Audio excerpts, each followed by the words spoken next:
Hello peoples, have a wonderful day. Samahan niyo po akong mag-unwrap nito. Ito po ay dates. Nakita ko ito sa online at tapos kiniklaim nila na malaki daw ang kanilang mga dates.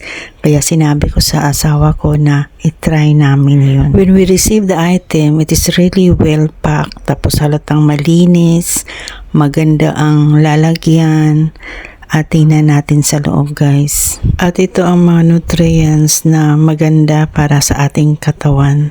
Ay totoo nga mahaba. Iba tong variety na to kaysa yung nakasanayan namin. Mahaba siya tapos nung trinay ko hindi siya masyadong matamis. Yun lang compare doon sa isa.